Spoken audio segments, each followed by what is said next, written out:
A few weeks ago, I showed you my exact ETF portfolio and the ETFs that helped me grow it to over $600,000. And in that video, I walked through the actual ETFs I owned, why I bought them, and what they returned specifically to me. And that video did really well. So today I want to give you a real update to what I still own and how the portfolio is performing right now, and 3 new ETFs that I'm looking to invest in. Now, I'm not changing the entire strategy. The foundation is still boring on purpose, broad index funds, broad ETFs, keep putting my money in there and don't try to overthink every single headline, yada, yada, yada. But what has changed is how I view investing and the specific sectors that I think are going to grow in the next 10 to 20 years that I want to put my money in. And before we start, I just want to do a quick disclaimer. YouTube, this is my own personal portfolio. This is not financial advice. Please do your own due diligence. Past performance does not guarantee future performance. So please, YouTube, do not take this down. And shout out for ProShares for sponsoring this video. But more on that later on. Let me show you what actually changed. All right, here's what my portfolio is looking at right now as of June 21st. We are up around 60% and almost hit the $300,000 mark in just gains,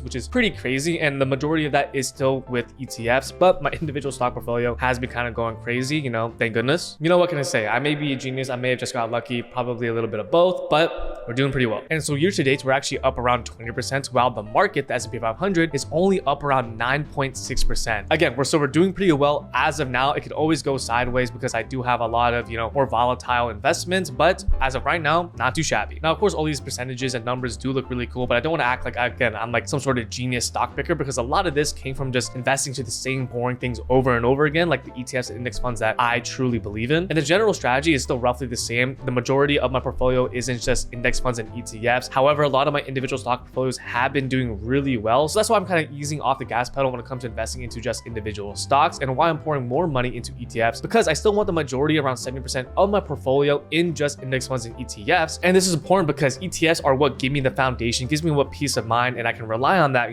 later down the road, and I don't really have to think about it. The individual stocks where I'm investing, where things can get fun, it can get really good gains, but it can get really stressful, and I don't want to be staring at stock charts all day. I don't want to be taking these risks. I want most of my money to be in these boring investments like index funds and ETFs. And honestly, the more money I have in the market, the less I want my portfolio to be depending on, just individual stocks, or to have the majority of that in there. And because of, the winners that I've been making, shout out AMD, shout out Micron, it's just a little bit unbalanced. I'm taking a little more risk than I would like to. So a lot of the money that I'm going to be investing in probably for the next year or so are going to be in these ETFs I'm going to show you and talk about right now. And I didn't always have this strategy. When I first started investing, I thought the whole game was about picking stocks at the right time, the right ones, and kind of selling it when it's, high. Buy low, sell high. I thought that's the name of the game. I thought that's what you had to do in order to be successful. And so I did what a lot of beginners did, and just buying a bunch of individual stocks, day trading, options trading, and I lost a lot of money. I was acting like I had a real strategy when really I was just reacting to whatever was hot this week, and kind of like, praying to God that the stock market would just bless me with, 100% returns and I would just get rich, which obviously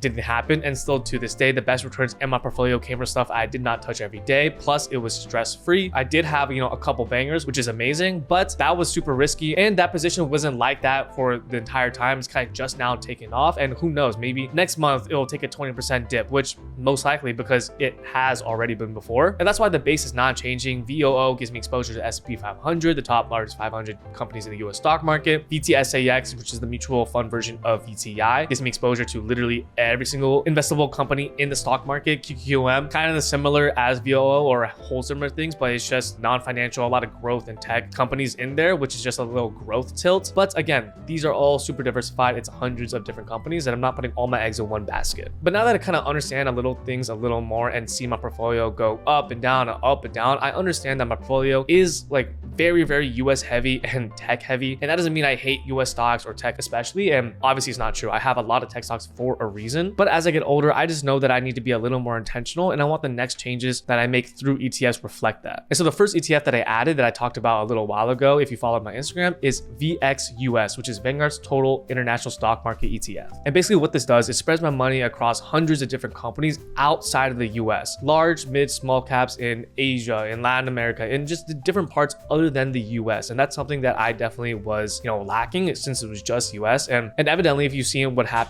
last year and a little bit of this year, the US doesn't always outperform everywhere else. And that's just how it is. The US is not always going to be number one. And so this acts as kind of like a hedge to when that inevitably happens. And so portfolio isn't as, volatile as it is if I was just investing into US and tech stocks. Now, there have been real periods where international markets beat the US. The early 2000s are the best and easiest example after the dot-com bubble, when the US had a rough decade and non-US markets did much better. And even in 2025, after a long run of US outperformance, international stocks finally had a strong reversal while the US was lagging behind. And so VXUS and trying to diversify outside of just the US market is not me trying to make some crazy bets and me believing that the US isn't going to do well. That's not the case. It's more like me admitting that the world is much bigger than just the US, and the US isn't invincible. And so I need to be a little more responsible and just hedge my portfolio just a little bit. But as I get older, it is going to take more and more of my portfolio. But again, it's not meant to be like something where I'm going to make a lot of money from. It's just a hedge. Now, the second ETF that I'm looking at is NASA, the Team of Space Innovators ETF. Now, this is relatively new. The space economy is already at $630 billion,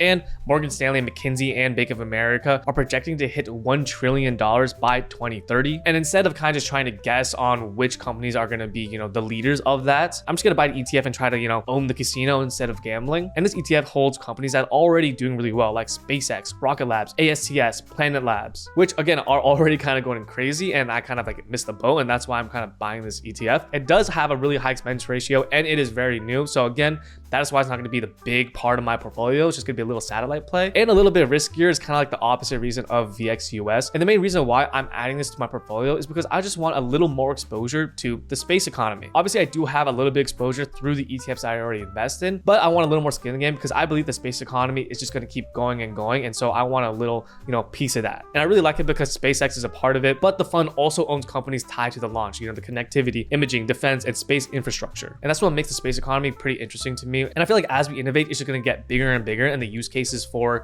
space is just going to grow with it. And it's not just the rockets going up because they look cool, it's the internet, the data, defense contracting, mapping, and the infrastructure that a lot of the world is starting to rely on. Hear me out, crazy idea.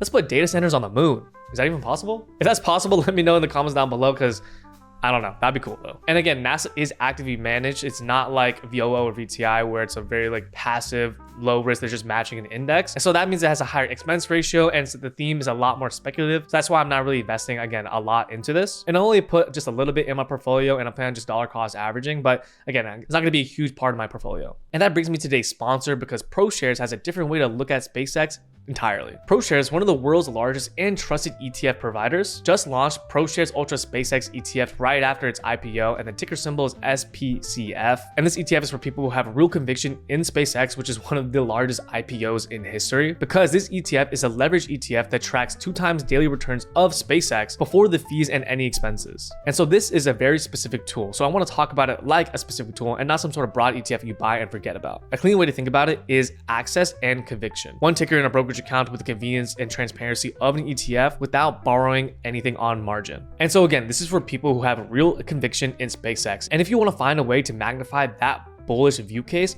SPCF is something to look into. This is a leveraged ETF with a daily investment objective. Over periods longer than 1 day, performance can differ from 2x the return of SpaceX over the same period. And so again, do not treat it as some normal broad ETF. So if this interests you, or you want to just check it out, read the fund page, understand the fees, understand the daily objective, and consider monitoring your investments in line with the goals and risk tolerance. I'll leave the ProShares link down in the description down below and in the comments so you can check it out yourself. Or back to the other ETFs, the third ETF that I'm looking to get into is DRAM, the Roundhill Memory ETF. Now, this one is focused on the memory and storage companies that are the backbone of this AI revolution, and gives you exposure to the chip infrastructure that supports the AI build out. And I'm pretty sure there's a memory chip shortage, so that's why stocks like Micron are just going complete parabolic. Like Micron, which is actually one of the biggest holdings in this ETF. Now, I already have exposure to this space through individual stocks like Micron, and to be honest, that has worked very well for me. But I still believe in this space, and I don't really want to test my luck further, so I'm just looking to buy ETFs that hold more companies around the sector, so I don't have to keep on guessing and test my luck. I'm looking at DRAM, and honestly, I should have hopped on SMH, the semiconductor ETF, but better late than never. Now, a lot of things that people don't really realize is that AI does not just need GPUs. It needs memory, storage, power, networking, and all the boring infrastructure that most people ignore until it becomes a bottleneck. And so DRAM is one way that I can look at this space without having to decide what company is going to be the winner. Now, full disclaimer, I have not bought into DRAM yet. I'm still kind of researching and seeing if I really want to,